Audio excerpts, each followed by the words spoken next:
नमस्कार मित्रांनो, safari talks मराठीमध्ये आपले सगळ्यांचे स्वागत आहे। या व्हिडिओमध्ये आपण अमेरिकेच्या सुप्रीम कोर्टने 20 फेब्रुवारी 2026ला जो 6-3 या संख्या बाहुल्यांनी जो निर्णय दिला आहे, ज्या निर्णयाने श्री ट्रम्प यांनी लावलेले सगळे टॅरिफ सुप्रीम कोर्टने फेटाळून लावलेले आहेत, या निर्णयाबद्दल आपण आता चर्चा करणार आहोत।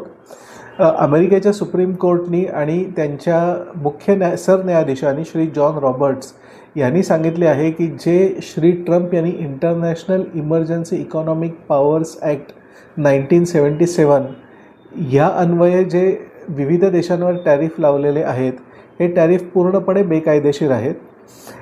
स्पष्ट समजा सांगायला गेलं तर श्री डोनाल्ड ट्रम्प यांनी कुठल्याही देशांवर त्यांच्या मर्जीप्रमाणे टॅरिफ लावले होते। भारत आणि ब्राझीलवर 50% लावले होते, चायनावर 34% लावले होते। कोणावर किती टॅरिफ का लावावे याचं गणित खरं म्हटलं तर त्यांना स्वतःलाही समजलेलं नाही आहे। तर अमेरिकेच्या सुप्रीम कोर्टने 20 फेब्रुवारीला ट्रम्प साहेबांनी लावलेले सगळे टॅरिफ फेटाळून लावलेले आहेत आणि अमेरिकेच्या सुप्रीम कोर्टने हे स्पष्टपणे सांगितलेले आहे की ही International Emergency Economic Powers Act 1977 ही आपत्कालीन आर्थिक स्थितीमध्ये वापरण्यासाठी आणलेला कायदा आहे। हा कायदा दैनंदिन वापरासाठी खरं म्हणजे नाहीच आहे। त्यातूनसुद्धा ह्या कायद्यामध्ये जी टॅरिफ वाढवण्याचा हक्क आहे, जो टॅरिफ वाढवण्याचा अधिकार आहे, तो अमेरिकेच्या राष्ट्रपतींकडे नसून तो अमेरिकेच्या काँग्रेसकडे आहे। मित्रांनो, आपल्याला सगळ्यांना माहिती असेल की अमेरिकेच्या डेमोक्रेसीचे 3 महत्त्वाचे स्तंभ आहेत। त्यातला पहिला म्हणजे अमेरिकेचे सुप्रीम कोर्ट, दुसरा म्हणजे अमेरिकेची प्रेसिडेन्सी आणि तिसरं म्हणजे अमेरिकेचं लेजिस्लेचर की ज्याचं वरचं हाऊस आहे त्याला आपण सेनेट म्हणतो आणि ज्याचं खालचं हाऊस आहे त्याला आपण काँग्रेस म्हणतो। तर ह्या कायद्यान्वये जे कुठले टॅरिफ लावायचे असेल ते अमेरिकेच्या काँग्रेसने लावणं अपेक्षित आहे, ना की अमेरिकेच्या राष्ट्रपतींनी। अशा प्रकारे अमेरिकेच्या सुप्रीम कोर्टने ट्रम्प साहेबांनी लावलेले सगळे टॅरिफ खरं फेटाळून लावलेले आहेत। दुर्दैवाने अमेरिकेच्या सुप्रीम कोर्टने ह्या गोष्टीचं मात्र काही स्पष्टीकरण दिलं नाही आहे की जे बेकायदेशीररित्या टॅरिफ अमेरिकेच्या ग्राहकांकडनं जे गोळा करण्यात आलेले आहेत, ज्याची संख्या जवळजवळ $175 बिलियन एवढी आहे, तर हे टॅरिफ मूळ ग्राहकांना परत दिले जातील का? तर ह्याच्यावर ट्रम्प साहेबांचं म्हणणं अतिशय स्पष्ट आहे। ट्रम्प साहेबांनी सांगितले की ज्यांना कोणाला हे टॅरिफ परत हवे त्या लोकांनी कोर्टात जावे आणि कोर्टामध्ये 2-5 वर्ष लढून हे टॅरिफ परत मिळतात का बघावे। म्हणजेच की ट्रम्प साहेब आणि त्यांचं सरकार हे टॅरिफ सहजासहजी परत करण्याच्या कुठल्याही मनस्थितीमध्ये सध्या तरी नाही आहे। हे जरूर आहे की ह्यापुढे टॅरिफ लावले जाणार नाहीत, परंतु आत्तापर्यंत जे टॅरिफ ट्रम्प सरकारने लोकांकडनं गोळा केले आहेत, बेकायदेशीररित्या गोळा केले आहेत, ते परत मिळण्याची शक्यता भयंकर कमी आहे। आत्तापर्यंत आपल्याला एक गोष्ट तर कळली आहे की कुठल्या गोष्टीमध्ये समजूतदारपणा दाखवतील तर ते ट्रम्प साहेब कसले। हा निर्णय येताना ट्रम्प साहेबांनी शब्दशः अमेरिकेच्या जजेसना म्हणजे सुप्रीम कोर्टच्या जजेसना फूल्स, डॉग्स, अनपेट्रिऑटिक अशा शब्दात चक्क शिव्या घातल्या।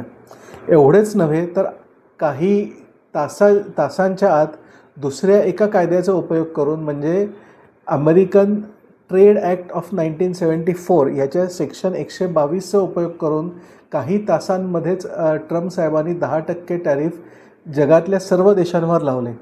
परंतु या कायद्यान्वये 10% टॅरिफ लावूनसुद्धा ट्रम्प साहेबांचे मन काही तृप्त झाले नाही। त्यांनी अजून पुढच्या काही तासामध्ये हेच टॅरिफ 10%वरनं 15%वर आणले।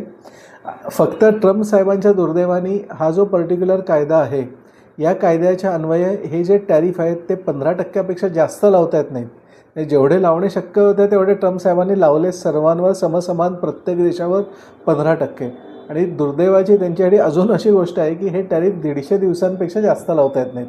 म्हणजेच की जेवढे जास्तीत जास्त टॅरिफ लावता येतील ते ट्रम्प साहेबांचे आता लावून झालेले आहेत आणि हे टॅरिफसुद्धा त्यांना 150 दिवसानंतर रद्द करायला लागणार आहेत। परंतु आता येणाऱ्या 150 दिवसामध्ये ट्रम्प साहेब कुठल्या उलट्या कोलांट्या मारतात हे आता आपल्या सगळ्यांना बघायला लागेल।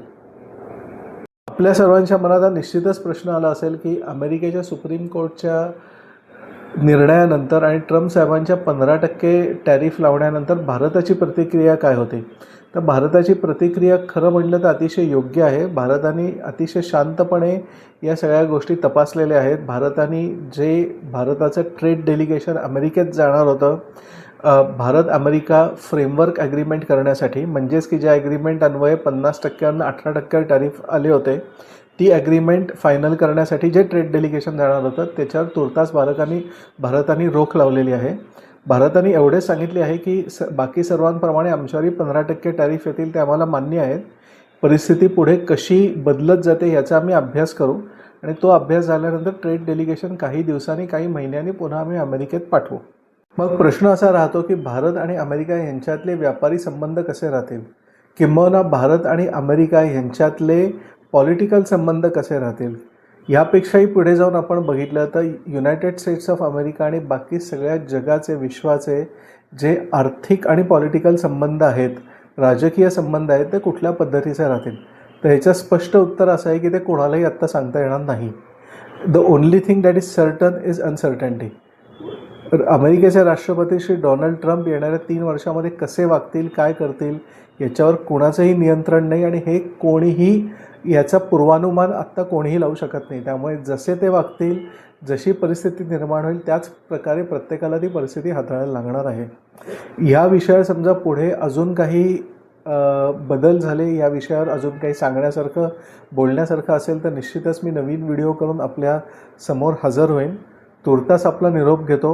व्हिडिओ समजा आवडला असेल तर व्हिडिओला लाईक जरूर करा, चॅनलला सबस्क्राईब करा. पुढल्या व्हिडिओपर्यंत निरोप घेतो. जय हिंद, जय भारत, वंदे मातरम.